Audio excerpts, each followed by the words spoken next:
And here's the message I have for the ruling elite. If you think you can build underground bases, and if you think you're going to be safe, you are deluding yourselves. You are absolutely kidding yourselves. And the extraterrestrials that you are in contact with at this time are lying to you, because you are the suckers. They don't want you. They don't want you. The ones that are going to Mars are more the ones that they want. You don't fit the bill.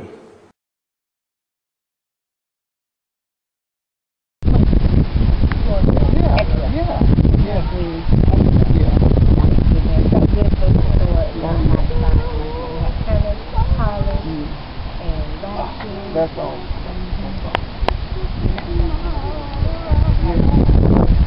Did you know all in the okay.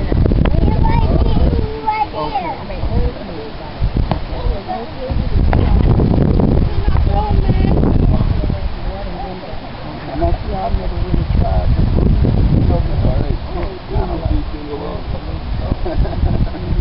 you know, but I'm gonna have to.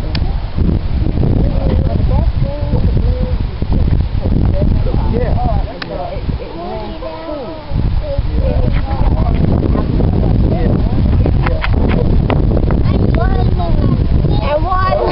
See shit right there, man. You are now in tune. On the one, the force itself. At this time, we call it the Master Blaster Janet. Here we are on American Beach, Strange Cloud. I'm your brother, Ital Iman I.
Greetings and salutations of peace.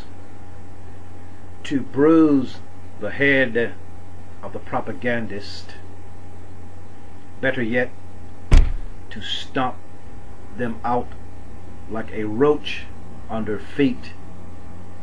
The 2012 date, 12/21/2012, is a date of the galactic alignment. Dr. Carl Kaliman proved the Rastaman wrong. Is it not? This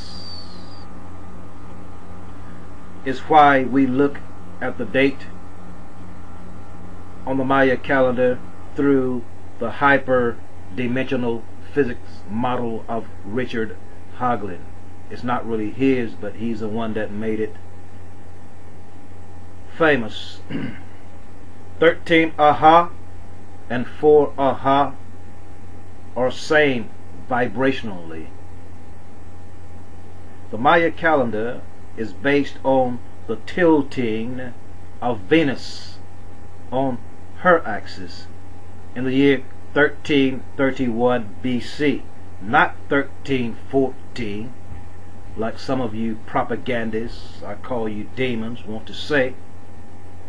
Aguiles might not have had things perfect, but his idea helped to usher in the consciousness shift of the 1980s. He was right on time. He made a connection with Tainetta Muhammad, one of Elijah Muhammad's many wives. It's recorded she was his last one. That indicated the Maya and African American connection that a lot of you researchers don't want to make. Even some of our black researchers like Roanoke Rashidi and all of them. He was not one of my favorite persons, i.e. Jose Aguiles, and I have wrote and talked about him. But this book, his book, The Maya Factor, Path Beyond Technology, was a very timely and great work. Most things he said was correct. It was not necessary to try to usher in the 13 moon calendar. And by the way, he was not Lord Pakal incarnate, but he knew what the real deal was. He was a great sorcerer, a wizard. Okay, let's get back to the issue at hand. 2012 is important due to the Venus-Sun transit. Note, it was 7 years ago at the time GH Summit was held at Sea Island, Georgia, which as a journalist I was there covering the events around the island and the event itself. At the same time, George Bush was meeting with the world powers. Venus was a little spot on the sun. There was a transit. Stevie Wonder was to release his long-awaited album, A Time for Love, or A Time to Love, but the powers that be did not allow that to happen, knowing the significance of such a vibration, which has a connection to the planet Venus and the science of electromagnetism and hyperdimensionality. This has a direct connection to John Philip Sousa and his music, the Venus March, etc. Check out my website UNN13 for this information. I put it in the search engine. You will find it quite interesting. The Venus-Sun transit happens about 200 years apart. When they do, there's an 8-year window before the next one. Then the 200-year wait again. The first and the last time in our lifetime was June 4th, 2004 during the G8 Summit. The last one will be 2012. This is why, Carl Kaliman, 2012 is important. Last time this happened, John Philip Sousa did a esoteric march in Washington. Great pumped up circumstances. The dignitaries was out, and people from different nations, and this planet, the Venus and the Sun was in a certain, they were transiting in there, and they had great things happen. Great events happen on Earth in alignment with the movements of the planets. The government is aware of the importance of sound vibration in this matter of 2012. Crop circles dictate this. Another reason 2012 is important is that it's the culmination of the already now polar ice shift, which started in the year 2000. It was around the early 90s. I know it was after the 1985 mood bombing, because it was from the mood bombing in Philadelphia.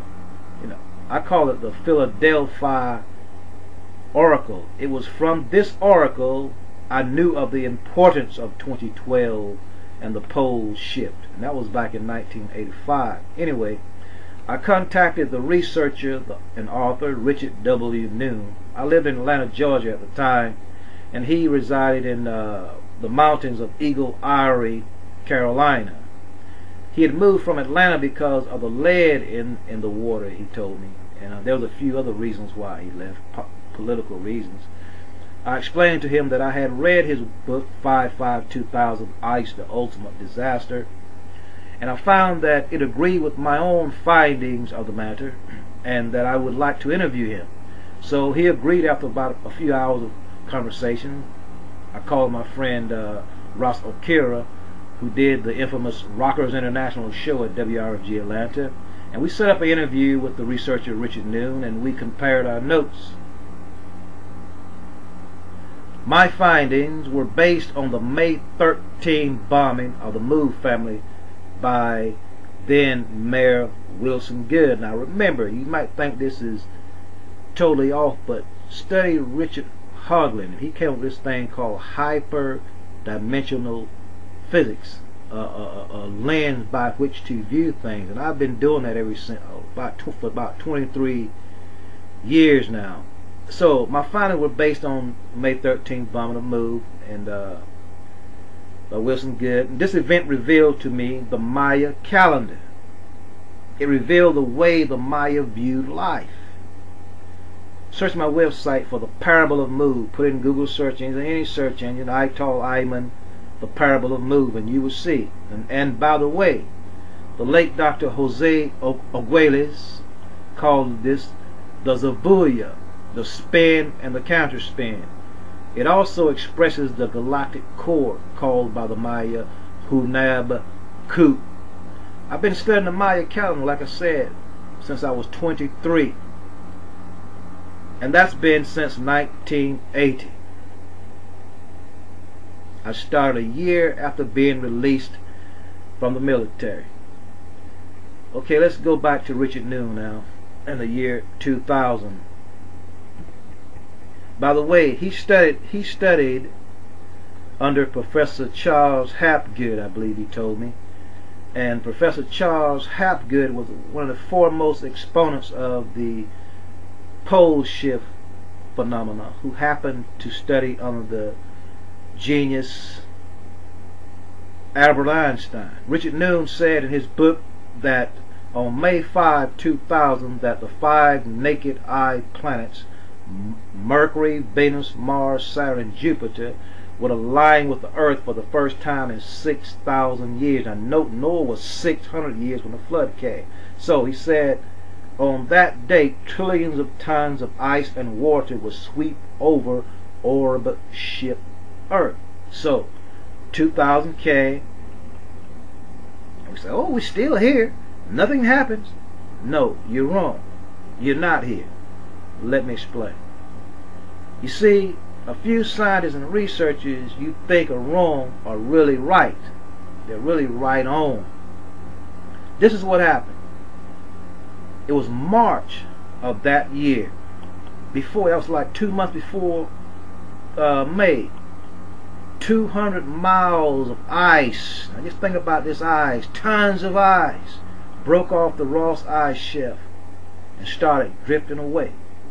The poles had started shifting at that time. Hold tight. We'll be right back at you with part 2.